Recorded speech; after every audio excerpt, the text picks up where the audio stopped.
The anticipated and edgy Revendreth launched a few days ago, and it did not disappoint.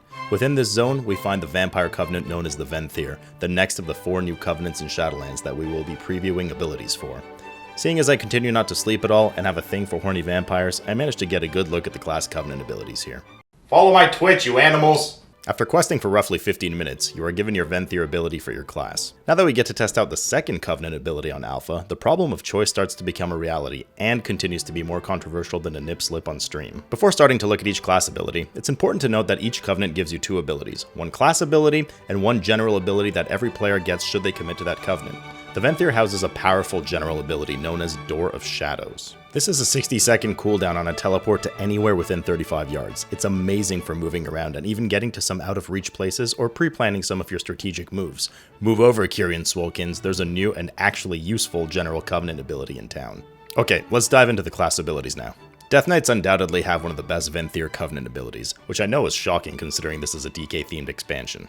Swarming Mist is a low 60-second cooldown that deals moderate damage over 8 seconds with no target cap. For the duration, you get 10% dodge, but the real cherry on top is that every time it deals damage, you gain 3 runic power up to a cap of 15 per target hit. This makes it extremely potent in cleave and AoE situations for quickly generating runic power to pop a fast Bone Storm or to further sustain Breath for Frost. It's worth noting that Unholy does more damage with it than Frost, likely due to their mastery increasing all shadow damage done. This will probably get changed soon enough because it gives Unholy an unfair advantage, and more importantly, it's fun. Impending Catastrophe isn't just a reference to 6-second pet summons for Warlocks in Shadowlands, but is also the name of their unsurprisingly good Venthyr ability. It has a low 60-second cooldown that shoots a blood orb towards your target, dealing moderate damage to everything in its path. Upon reaching the target, it explodes, applying a heavy damage over time at either Curse of Tongues or Curse of Weakness at random to all nearby enemies. The only small irritating downside is that the orb pulls aggro the moment it launches, rather than when it actually hits the target, which causes mobs to slightly displace and maybe get missed by the travel damage. This is likely unintended and will probably get fixed. Overall, this ability seems pretty great, and it's about time Warlocks got something good. With a 60-second cooldown, Sinful Brand for Demon Hunters packs a punch to targets. It applies a heavy dot for 8 seconds during which the target has their melee and casting speeds reduced by 30%.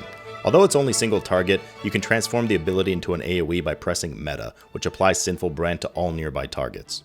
It's good to know as well that you don't need the dot rolling on a target to be able to apply it as AoE with Meta, which means you can press Meta and apply it as AoE anytime without needing to actually use the ability, allowing you to use it separately for a single target application later. What prevents Sinful Brand from being probably borderline overpowered is that it does not work with the demonic talent. This makes sense as you'd probably be locked into using that talent at all times if you chose Venthyr, and the game has certainly never had cookie cutter talent specs before, with certain talents being the only viable choice. Now, never. Now we start to move into the it's not bad, maybe even pretty good, but section of the Venthyr Covenant abilities. Chain Harvest for Shaman is similar to the Kyrian ability Vesper Totem, as it heals and damages targets. It's essentially a red chain lightning that bounces around, healing and damaging up to 5 targets within each category. It's a nice little support spell that can really help out at the right time, especially in 5-mans. The 90-second CD is a bit long, but it gets reduced by 5 seconds per target that it crits. The problem is with starter expansion gear, this won't happen too often. Another bad note is for Enhancement Shaman, as if the poor things don't already have it bad enough. Chain Harvest has a baseline 2.5 second cast which scales with haste. That's pretty long, and in the midst of face rolling across your keyboard to spam on enhancement, that's an unwelcome pause. This means you'll need to wait until 5 stacks of Maelstrom weapon to get that instant cast, maybe 4 if you're impatient. Sometimes it takes a while for these procs to happen, and you don't have the luxury of waiting to pop this ability most of the time. When you want to use it, you should be able to use it at that moment without pausing the flow of spam. Ashen Hallow for Paladins was recently redesigned, but it's still settling about as well as the concept of a Paladin Vampire. The ability puts down a massive AoE that lasts for 30 seconds and deals heavy damage to an enemy and healing to an ally every 2 seconds. Furthermore, it allows you to use Hammer of Wrath on any target regardless of their health while in the area, which is a nice perk, but still, it's only single target. It's also worth noting that the tick frequency scales with haste, which can't be said about most, if not all, of the other Venthyr Covenant abilities. Even though the numbers are quite high, which also means nothing because it's alpha, the inability to choose who gets damaged or healed in a large group is not ideal. It also feels about as fun as reading the PvP section in patch notes to put down a massive AoE and have every aspect of it essentially be single target only. While Paladins love long things like the Arm of the Law and other appendages, the real punch in the face is that Ashen Hallow has a whopping 4-minute cooldown, the longest of any Venthyr ability. This makes the excitement and frequency of use of the ability plummet.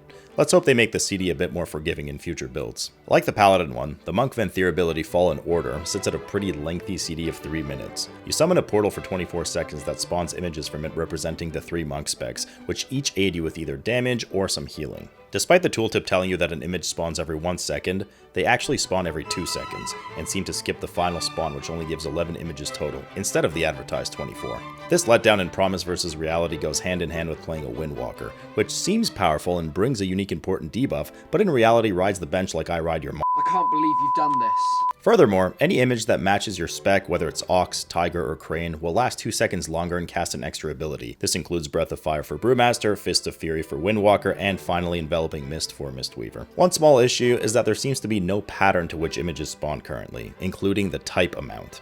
One use of the ability saw 5 healing images spawn, while the next one only had 1 healing image spawn, which adds some RNG to the ability and a small lack of reliability. Condemn for Warriors is an interesting ability, as it replaces one of your baseline abilities with an enhanced, better version.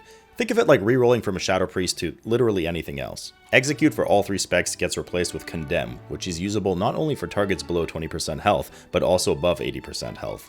Furthermore, damage is converted into Shadow from Physical, meaning no more mitigation from target armor, and it also acts as a damage absorbed from your primary target, preventing them from doing some damage to you. Since hoping didn't work at all for reverting the GCD change, might as well now hope that this ability works with all of the talents that may affect Execute, like Sudden Death and Massacre. Well, the good news is that they half work, as Sudden Death works, but Massacre seems not to. Probably a bug, and it'll get fixed.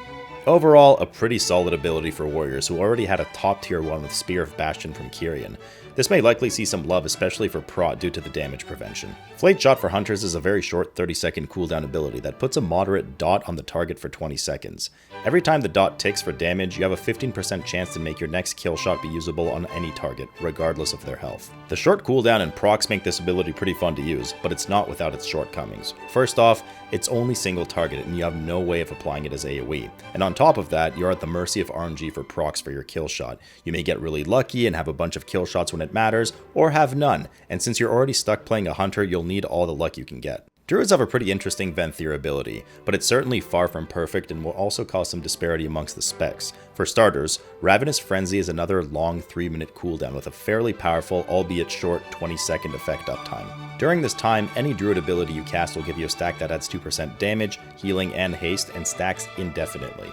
This means the faster you spam, the more stacks you get. This is great news for the remaining 6 people in the world still playing Feral, since they're always spamming quick abilities on GCD, but not so good for our fellow boomers who cast more slowly and cannot accrue as many stacks. The story doesn't stop there, however. If it wasn't already punishment enough that you're playing a druid, if you stop spamming for more than 1.5 seconds at any time during the 20-second buff, you are stunned for 1 second and also take damage equal to 3% of your health per stack. This means that a bit of lag, a mob dying too early, slow target switching, the tank meanly dragging things out of range, or a handful of other things can prematurely end your spam and do a tremendous amount of damage to you, potentially even killing you quite easily. Although it's nice that it lines up with Berserk Incarnation, for an ability that is already a 3-minute cooldown and doesn't have the most overpowered effect in the world, this seems like a pretty rough punishment, especially when you're only going to get about 10 to 15 stacks with early expansion gear anyways. This means that you'll peak at roughly 20 to 30% from stacks, and there's no lingering effect. Once the cooldown is done, the buff is gone. This ability has a solid foundation, but it needs a bit of fine-tuning to make it an S-tier Covenant ability choice. Contrary to their Kyrian ability, Mind Games for Priests has a fairly short CD of 45 seconds. It deals light damage and debuffs the target for 5 seconds, causing their next amount of damage or healing to instead have the opposite effect on their target. So for example, you can cast it on a mob, who will in turn then heal the tank instead of damaging them in the next 5 seconds, or up to a capped amount. It will certainly have its PvP uses as well when cast on a healer, for instance, preventing them from healing their allies. Furthermore, based on the amount of healing or damage done from the target during the 5-second debuff effect that reverses damage and healing, you will gain up to 4% mana as Holier Disc. That's quite a bit considering this ability only has a 45-second cooldown. Shadow unsurprisingly gets up to 40 insanity generated, which doesn't seem as potent, but I'm sure they'll make good use of it while not being included in any content whatsoever. Okay. Maybe I'm being a bit too harsh on Shadow Priests. I suppose there's no need to worry, as they will get a full rework. In 9.3. Like everything in life, there's winners and there's losers. Mirrors of Torment falls into the latter for mages and is very underwhelming in PvE. It seems to have most of its roots destined for PvP, if it'll even be good there. You use a 90-second CD to apply a debuff of 3 stacks or mirrors to your target for 20 seconds. Every time your target casts any ability, a mirror is consumed and they take minor damage, and have their movement and cast speeds reduced by 15%. The final mirror does moderate damage and instead roots and silences them for 4 seconds. The issue here, aside from the slightly long 90-second CD, is that if the target doesn't cast anything during the 20-second window, your ability does nothing and is wasted. Even if all 3 stacks are eaten, the effects are nothing stellar for PvE and will likely only have niche uses. This seems to have all the right tools for something that may be quite effective in PvP, but aside from PvPing in the first place, another issue is that the applied debuff is a magic effect, and it seems that it may be dispellable, which would make it useless. Let's hope they don't make it that way though. The final whammy, albeit a smaller one, is that it is still single target only. Right now the only Torment in Mirrors of Torment is getting this as your Venthyr ability, which is about as fun to use as spreading Ignite with Fire Blast for mages on Alpha. It's a good thing I owes Bacon Extra at least you tried cake so we can give it to rogues for their Venthyr ability. Slaughter isn't just what they did to the effectiveness of this ability, but is also its name. For 50 energy, you hit your target for light to moderate damage and replace your lethal poison with Slaughter poison for 5 minutes. The new poison takes for damage so low that it makes Consecrate ticks look like nukes. Now, the news isn't all bad. The poison uptime is fairly high and can be applied from AoE abilities like Fan of Knives, but seemingly not from Blade Flurry. Furthermore, while active, it leeches 15% of incoming healing to the target and gives it to the rogue instead. This will be nice for PvP where rogues are already lacking a ton of utility. I mean, what will they do next? Give Demon Hunters a Mortal Strike effect? That would just be crazy. For PvE though, Slaughter Poison will have some very small niche uses, like maybe less than 1% of the time, if even. Better luck next time, rogues. We will have to see what the next 2 covenants hold for you. Well, that's another covenant ability overview in the books. For those classes edgy enough to have found their home within Venthyr, I hope you enjoy the Twilight reruns. And for those that just can't get past their weak covenant abilities but really want to be edgy, I suggest trying some eyeliner, black hair dye, and hiding from the sun forever. It works wonders for your antisocial life.